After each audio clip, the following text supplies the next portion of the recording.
தினம்தோறும் விளக்கேற்ற நல்ல எண்ணெய், இதயம் நல்லெண்ணெய்.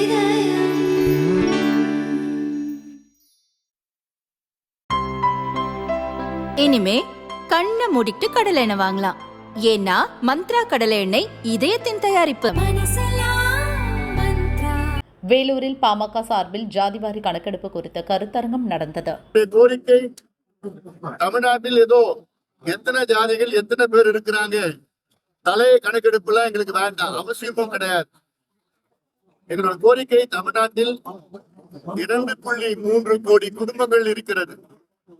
இந்த 2.3 கோடி குடும்பங்களுடைய நிலை சமூக பின்தங்கிய நிலை, இல்ல சமூக பொருளாதார நிலை, கல்வி நிலை, வேலைவாய்ப்பு நிலை, சுற்றுச்சூழல் நிலை, சுகாதார நிலை, எல்லா நிலையும் தெரிந்து கொள்ள வேண்டும் என்றால் ஒரு கணக்கெடுப்பு நடத்த வேண்டும். இந்த கணக்கெடுப்பை நீங்க என்ன பேருன்னு வச்சுக்கோங்க, சமூக நீதி கணக்கெடுப்புன்னு கூட வச்சுக்கோங்க. ஏன் சாதிவாரி கணக்கெடுப்பு நடத்தணும்னு நாங்க சொல்றதுன்னா, 2000 ஆண்டு காலமாக சாதியை வைத்துத்தான் அடக்குமுறைகள் நடைபெற்றுக் கொண்டிருக்கிறது, இன்னும் நடைபெற்றுக் கொண்டுதான் இருக்கிறது. இந்தியாவிலே சாதியை வைத்துத்தான் இடஒதுக்கீடு வழங்கப்படுகிறது. வேற ஏதோ மதத்தை வைத்தோ, இனத்தை வைத்தோ, மொழியை வைத்தோ கிடையாது. இப்ப இருக்கின்ற இடஒதுக்கீடு 1931 வெள்ளையர்கள் கடைசியாக எடுத்த சாதிவாரி கணக்கெடுப்பு அடிப்படையில் தான் 100 ஆண்டுகளாக இந்தியாவிலே இடஒதுக்கீடு வழங்கப்பட்டு இருக்கிறது. தமிழ்நாட்டில் வந்த நிலையைத்தான் எங்களுடைய கோரிக்கை. இன்றைய காலகட்டத்தில் உடனடியாக எடுங்கள்.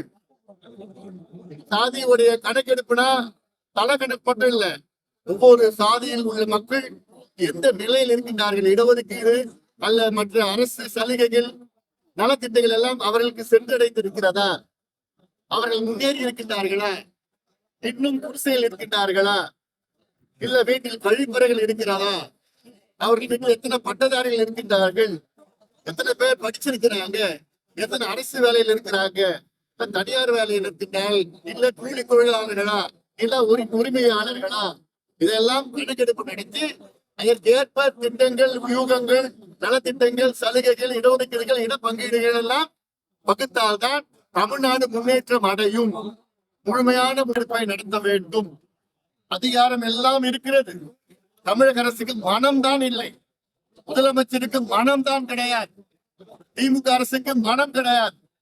திமுக அரசு வெறும் பேச்சுதான். மேடையில சமூக நீதியின் பிறப்பிடம் தமிழ்நாடு, தந்தை பெரியாருடைய வாரிசு நாங்கள் எல்லாம் வெறும் வசனம் தான் பேசிக் கொண்டிருக்கின்றார்கள் என்று. ஆனால் உண்மையிலே நாங்க சொல்ற scientific approach for social justice கேட்கிறோம். சமூக நீதி நிலைநாட்ட விஞ்ஞான ரீதியிலே அணுகுமுறை வேண்டும். நாங்க எந்த பிரச்சனையிலும் விஞ்ஞான ரீதியில தான் அணுகுவோம். எங்களை பத்தி உங்களுக்கு தெரியும், இதுதான் பிரச்சனை, இதுதான் தீர்வு என்று சொல்வோம். இந்த சமூக நீதி பிரச்சனைக்கு தீர்வு இது போன்ற தமிழ்நாட்டில் உள்ள அனைத்து குடும்பங்களும் என்ன நிலையில் இருக்கின்றார்கள் என்று ஒரு கணக்கெடுப்பு நடத்தி அதற்கேற்ப திட்டங்கள், வியூகங்களை வகுக்க வேண்டும். சும்மா எங்க பார்த்தாலும் ID corridor, IT sector, SIPCOT, அந்த பில்டிங், இந்த ஃபேக்டரி கொண்டு வந்தா முன்னேறிடுமா தமிழ்நாடு? தமிழ்நாடு முன்னேறாது.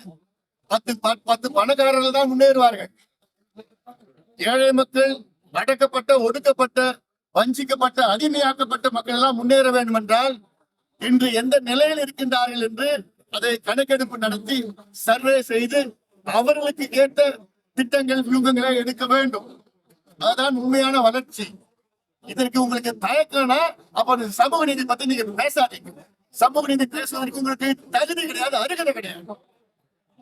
இவ்வளவு போராடிட்டு வரோம், இவ்வளவு கேட்டுட்டு இருக்கிறோம். மற்ற மாநிலங்கள் எடுக்கிறாங்க. இந்தியன் ஸ்டாட்டிஸ்டிக்கல் ஆக்ட் 2008 படி மத்திய அரசு மட்டும் கிடையாது, மாநில அரசு மட்டும் கிடையாது, உள்ளாட்சி மன்றங்களோ கணக்கெடுப்பு நடத்தலாம். ஏன் பஞ்சாயத்து தலைவருக்கு கணக்கெடுப்பு நடத்துவதற்கு அதிகாரம் இருக்கிறது. ஒரு சாதாரண ஒரு பஞ்சாயத்து தலைவருக்கு இந்தியன் ஸ்டாட்டிஸ்டிக்கல் ஆக்ட் 2008 படி கணக்கெடுப்பு நடத்த அதிகாரம் இருக்கிறது. முதலமைச்சருக்கு இல்லையா? தமிழ்நாடு அரசுக்கு இல்லையா? அதனால இனியும் எங்களால் கொடுக்க முடியாது. இப்ப எல்லா கட்சிகளும் ஓரளவுக்கு மனநிலை வந்திருக்கிறாங்க. அடுத்தது எங்களுக்கு தெரிஞ்சதெல்லாம் நாங்க வீதியில இறங்கணும்னா தமிழ்நாடு தாங்காது. ஏன்னா இது ஏதோ எங்களுடைய பிரச்சனை, பாட்டாளி பிரச்சனை கிடையாது. இது தமிழ்நாட்டினோட பிரச்சனை, தமிழ்நாட்டோட வளர்ச்சி பிரச்சனை, தமிழ்நாட்டோட சமூக நீதி பிரச்சனை.